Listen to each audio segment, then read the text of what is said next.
Mi nombre es Ernesto Peralta Sanabria, doctorante en Ciencias Gerenciales de la Universidad Rafael Belloso Chacín, partícipe de la Cátedra de Fundamentos Jurídicos Organizacionales, para la cual desarrollo este taller.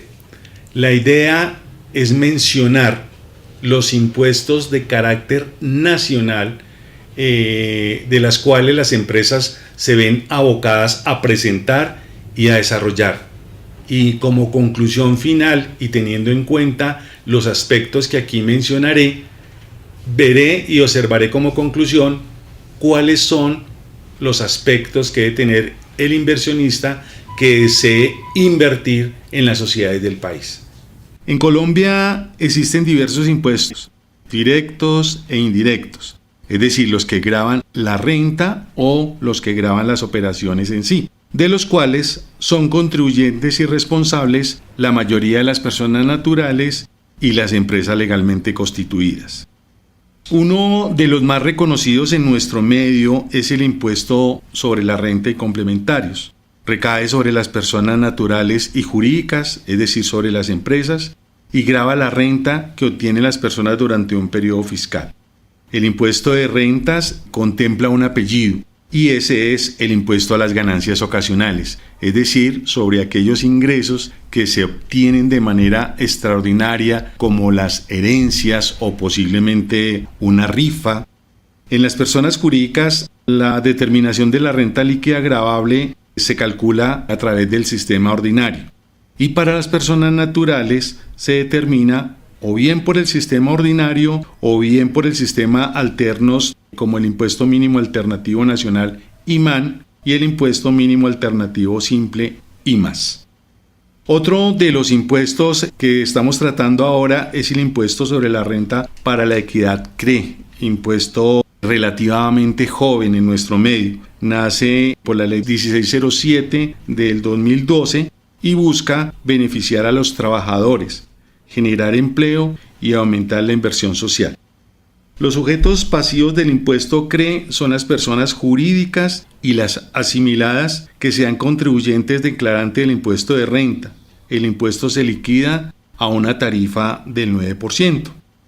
Por otra parte, con la reglamentación del CRE, a partir del 1 de mayo del 2013, para las personas jurídicas y las personas naturales con más de 2 empleados, se suspendió la obligación de realizar los aportes parafiscales al SENA 2% y al Instituto Colombiano de Bienestar 3% por los trabajadores que vengan menos de 10 salarios mínimos legales vigentes individualmente considerados.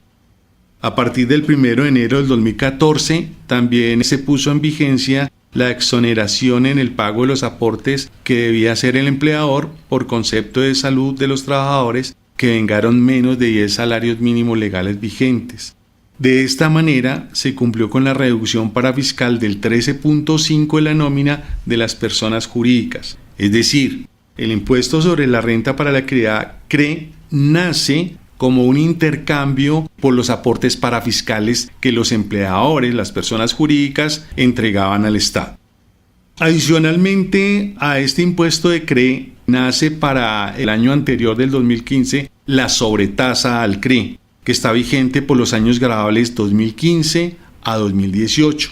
Se liquida sobre la base de la renta del contribuyente, es decir, sobre su utilidad, siempre y cuando sea igual o superior a 800 millones, es decir, básicamente para empresas grandes.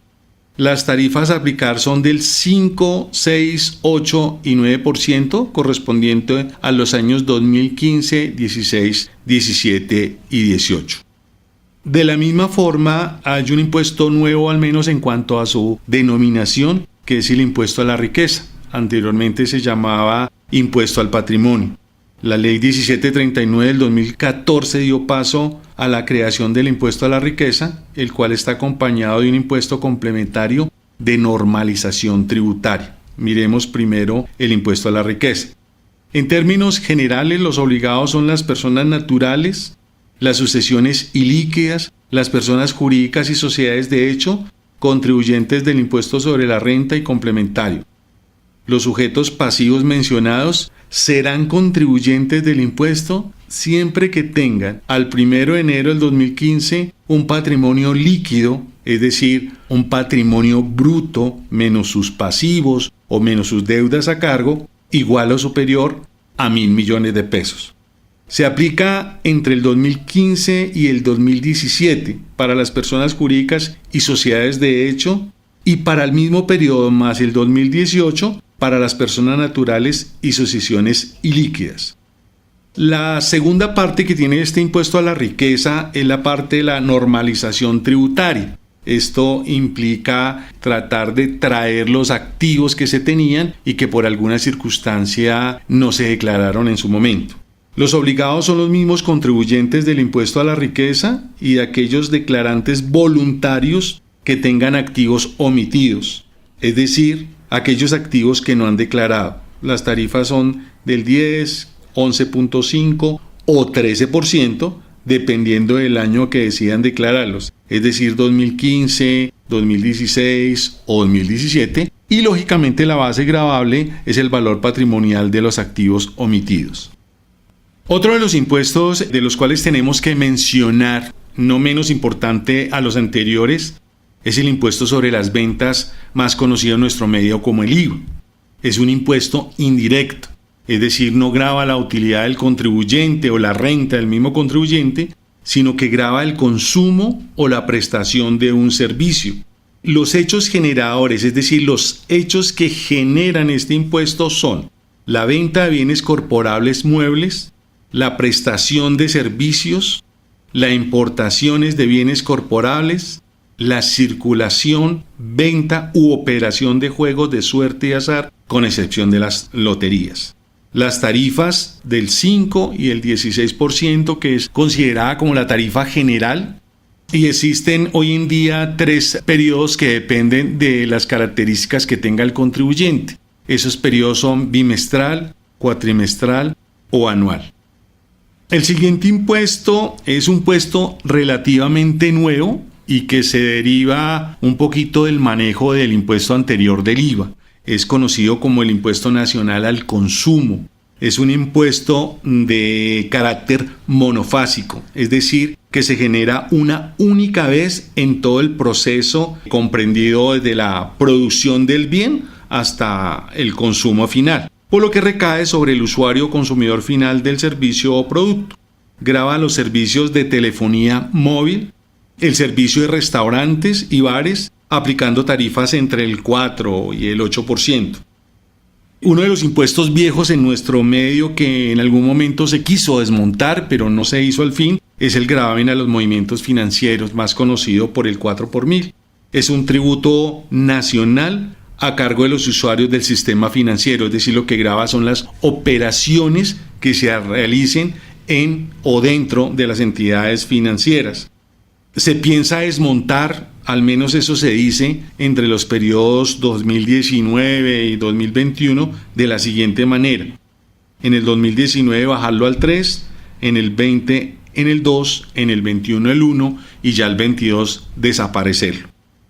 El impuesto nacional a la gasolina y a la CPM entra en vigencia en el 2013 y se genera por la venta, por el retiro o por la importación de estos combustibles. Ya por último, hay un impuesto que no es impuesto, realmente es una figura que nace como un anticipo al impuesto y es la retención en la fuente. La retención en la fuente es un mecanismo utilizado por el Estado para recaudar de forma anticipada alguno de los impuestos. Se aplica al impuesto de renta y complementario ya visto, al impuesto de industria y comercio, que no lo mencionamos en este taller, dado que es un impuesto municipal, es decir, de la ciudad, y no es del país, por eso no lo nombramos. Impuesto sobre las ventas IVA, impuesto sobre la renta para la equidad CRE, que nace como una especie de autorretención, es decir, que cada contribuyente controla su mismo pago. Ya como resumen, quiero mencionar 5 aspectos en que un inversionista debe saber sobre el régimen tributario colombiano. El primer aspecto tiene que ver con que la tarifa general del impuesto sobre la renta es del 25%. El segundo, que en Colombia hay un sistema progresivo en la tarifa del impuesto que recae sobre las actividades, sobre esos emprendimientos nuevos que formalicen una actividad existente o preexistente a partir de enero del 2011 y que se consideren pequeñas por el tamaño de sus activos y el número de sus empleados. Estas empresas, estos emprendimientos van a ser beneficiados arrancando de una tarifa del 0% hasta llegar a su quinto año y empezar a pagar ya el 100% de sus impuestos. El tercer aspecto que debe tener en cuenta el inversionista es que la tarifa del impuesto sobre la renta para la equidad CRE es del 9%. Además, a partir del 1 de enero del 2015 será aplicable una sobretasa del 5% adicional, la cual será incrementada anualmente hasta llegar al 9% en el 2018. A partir del año 19, esta sobretasa será eliminada. ¿Esto qué significa hasta el momento? Que tenemos una tasa de renta del 25 más una tasa del CRE del 9, estaríamos hablando del 34%, y una sobretasa del 5%, es decir, llegaríamos a una tasa del 39%. Un cuarto aspecto, no menos importante que los tres anteriores, es el régimen de zonas francas. Contempla la tarifa del impuesto sobre la renta diferencial del 15%, es decir, menor a las que están fuera de las zonas francas, para ciertos usuarios calificados que aplica tanto a las exportaciones de bienes o servicios como a las operaciones nacionales. Y un último punto donde se contemplan diversos beneficios tributarios. Hablamos de exenciones, descuentos, deducciones, entre otros, encaminados a incentivar sectores prioritarios para la economía nacional, mejorar la infraestructura y activos de las empresas del país, así como otros cuyo objetivo es generar más empleo formal, como fue la misma situación con la que se realizó o se creó el impuesto CRE.